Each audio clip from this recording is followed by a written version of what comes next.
No matter who you are, we all have somebody in our lives that tells us competing is a terrible thing. Anyone who ever said that, anybody who ever said that, that watches sports, that watches TV, that goes to restaurants and posts reviews on Yelp, anybody who says something like that, yet does that, they're contradicting themselves. Here's why. Everything great that ever happened is stemmed from competition. Everything. World peace does not exist. It just does not exist. Competition is one of the best things that you see in business, sports, anything. And by the way, typically those who make it to the highest ranks in sports, in business, in life, in entrepreneurship, in anything, they're typically the most competitive people you can ever meet in your life. So today I'm going to talk about 10 reasons why to compete. First one, I think competition brings out the best in you. When you're competing, especially if you go against somebody that is 10 times better than you, you all of a sudden like, wait a minute, I am not as good as I thought I was. I'm going to have to learn to fight. So I'm going to have to learn to pick my game up. I cannot believe how much faster he's than me. I cannot believe how better they are at customer service than us. I cannot believe how amazing they are with their systems and their, how are we going to compete with these guys? You got to figure out a way to get better. So it brings out the best in you when you're competing. Number two, pain of losing is a great motivator. Pain of losing is one of the greatest motivators of a competitor. Let me explain something to you. The same people that say competition is not good for you, I guarantee you, if you sit down and have a private conversation with them and they're willing to be open, there was a very painful loss at some point of their lives. What could it be? They lost a girl to another man. They lost a man to another girl that hurt them. They lost a customer to somebody. They lost a game. Someone beat them in a public event, at a sporting event. They didn't like that. They lost in a debate publicly. They completely stumbled once. And instead of getting up and wanting to compete again, which we've all had our embarrassing moments in our lives, they chose to let that define them. Anybody that competes at the highest level, they had a very painful loss. Very painful loss. I remember, I can tell you I've won, in business for the last 15 years, I've won many, many times.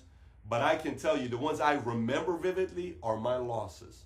And the ones that got me to step up, look at myself in the mirror, dust myself off and say, man, that hurt. That's what caused me to compete and get better and improve my business to the next level. Number three, competition keeps you young, believe it or not. Those who are engaged in the game, they're younger because they're not rusting out.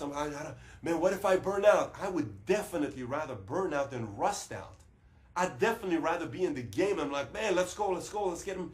Than sit around and just watch everything rust out and not be engaged in competing. I would rather see that happen any day of the week. So competition keeps you young. You got to stay young because in order to keep up with everybody else, you kind of are going to end up staying young. Number four, distracts you from your problems in your life. If you think about the last time you really dwelled into problems so deep that it almost drove you nuts, I can tell you, at least for myself, anytime I go so deep into a problem that it makes me, what if this, why did she say this, why did he say this, what did that, it's when I have so much time on my hands and I'm not in the hunt for something. Because when you're in the hunt for something, when you're competing for something, when you're improving to do something, you don't have time to think about problems. You actually have a positive distraction. Everyone in life has distractions. Everybody. A kid could be a positive distraction to a business. A business could be a positive distraction to an ex-girlfriend. There are a lot of positive distractions. Competition is a positive distraction, and it takes you into the game so much that you don't have time to be thinking about all the problems and all the possibilities of the world coming to an end. You don't have time for that because you're engaged. You're in the arena competing. Number five, believe it or not, when you compete, you build new relationships. And somebody would say, wait a minute, when you compete, you build new relationships? Yes. Let me explain to you in the simplest way. Let's just say you're a kid that plays tennis, hypothetically. So you start playing tennis with your dad, okay, and you're pretty good, married. You play with your dad, and you're actually pretty good. Then you start playing with your brother, and you're actually good. You beat your brother, and that's your older brother by 2 years. And you beat him in tennis. Okay, cool. So everybody so far you know is who? Family. Then your dad and your mom say, why don't we put you in a different place where you start competing and get some coaching? And then you start getting a coach, and then your backhand is good, your service good, you're out, your footwork's getting good. Then the coach says, you know what, I think we should put her in a league. And then you go into a league. You're not in high school. This year you're 12, 13 years old. You go into a league, and in the league, you start doing good. And then all of a sudden, you beat a couple guys. And then you get beat once by somebody that's very good. She is 10 times better than you. You're like, oh my gosh. And then next thing you know, you win one where you go into a tournament, and there's 30 girls that are now competing. You officially built new relationships with 30 new competitors, and you're one of them. Now you have new relationships. If you're in the business world and say you're a social media consultant, you have to go to all the social media conventions. You have to go to all the social media events to find out what all the up and coming things are that's coming up. If you don't go to it, you're being left behind. You're not a competitor. What if you don't do it? If you don't do it, you know nothing about Snapchat. You know nothing about the new Anchor Music, all this stuff that's changed. You don't know about it. So you're not a competitor. You're being left behind. No one's going to hire you because you don't know what's up to date because you're not a competitor. But if you go to all these functions, all of a sudden people are going to know they know what you're talking about. Now you're part of a committee of 10 other competitors that are fighting to get the same customers you're going for, but you're learning how to get better because you're amongst these other competitors. You build a lot of relationships if you do compete. Number 6, I was at a convention this past week in Palm Springs. Had a great time. There was a lot of energy. This place had 1,400 people at this convention in Palm Springs. And I watch everybody. And one of the things I pay very close attention to, there are those that are established, let's just say in business. But then there are those that are young and hungry and coming up in business, not age. They're young in business. They're not necessarily, they could be 42 years old, but they're young in business, right? And you see the look on their eyes, this competitor, and you see somebody that's established, their eyes are a little droopy. They've lost the fire, right? And this other person's coming up and they're trying to do whatever they can, but they keep losing, but they're not giving up. Let me tell you something. These guys earn a lot of respect. They get respect from everybody. Because it's kind of like in school when you fight somebody and you beat this person up, but this person swings back every time you fight him. Even you beat him. You don't want to fight this person next time because, like, listen, at least this person I fight, he never swings. This person I fight, he won't stop swinging until I kick his butt, and he typically gets me a couple times. I don't want to fight this guy. Gain respect, even though this person lost. There's a lot of respect for a competitor. There's a lot of respect for somebody that goes to the last minute and fights till the very last minute, even if they lose. In sports, you hear an athlete saying, you know, these guys were a tough person we faced. This was not an easy one. They fought till the very last minute. And you'll see sometime where there's, these guys gave up after the first game because they lost by 28 points. That's no respect. You don't gain respect with that. Number 7. Number 7 is when you're a competitor, one of the reasons when you compete, your brain gets wired in improvement mode. Your brain gets wired in improvement mode. Let's just say you run a real estate business and you lost one of your clients and they went and changed their listing and put it with another guy. Why? And you found that the reason why they did with this other guy is because that guy has 5 people that are passing out flyers, and that guy is got people that are doing all these other marketing for him, and he's got it on 5 different websites, and he's putting on Craigslist, and you didn't do that. Well, guess what? If you want to compete with this guy to not lose future listings, you better improve. If you don't, get out of the real estate business. You're going to lose them every single time. If you run a coffee shop, and there's a coffee shop across the street, customers used to come to you. Now they're no longer coming to you. They're going across the street. That customer kept telling you, hey, with this coffee, why don't you have some sweet for us to have? And you said, no, our specialty is mainly coffee. Now you lost that business that's going across the street. Now you may want to consider having some kind of sweets. You know, hey, can you put some chairs outside so we can sit outside? I don't want to sit inside. The weather's sometimes good. I just want to sit outside.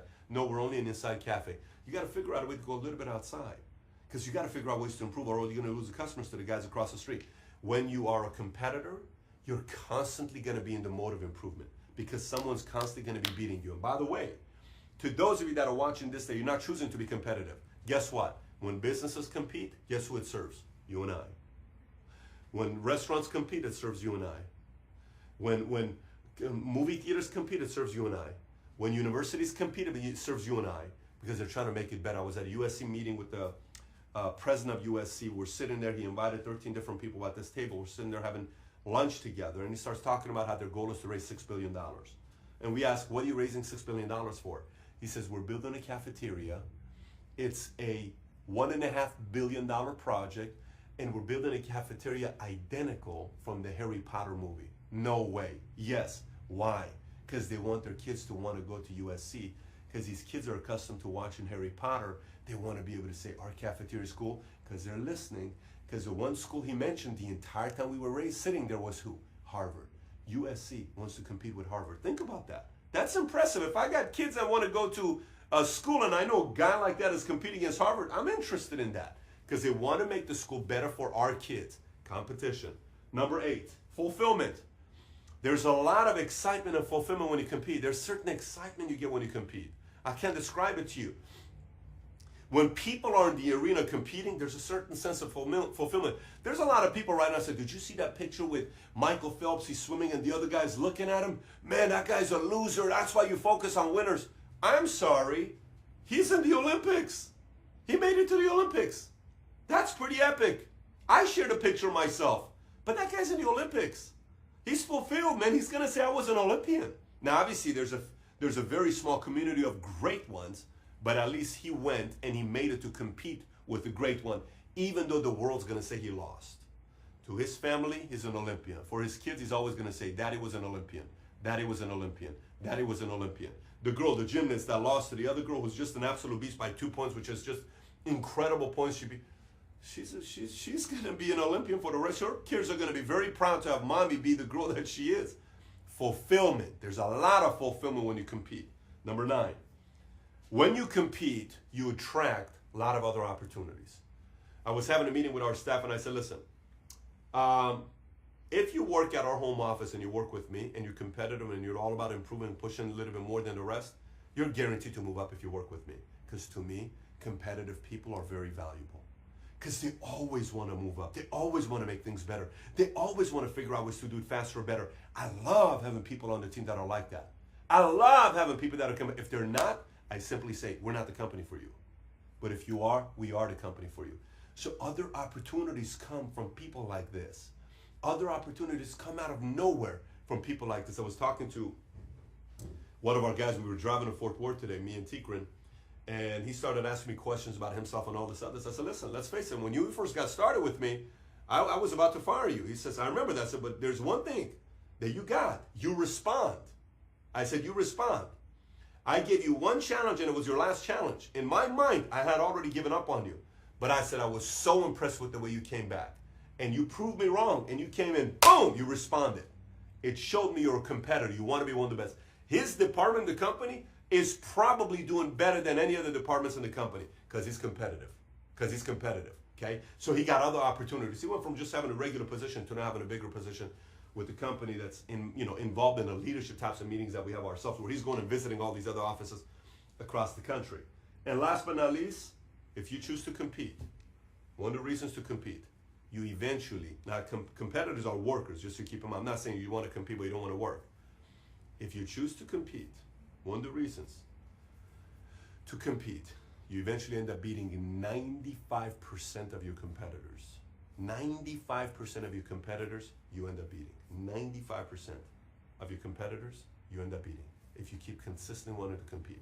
Anybody that at one point was your competitor, if you constantly keep competing, eventually you'll find yourself only competing with the 5%. And the 5%, to be the best of the 5% is a dog fight. It's hours. It's even improving faster. It's being able to recruit the right talent, being part of the right team, and having a vision of where you're going, being clear on, then it's a real dog fight. So those are the 10 reasons to compete.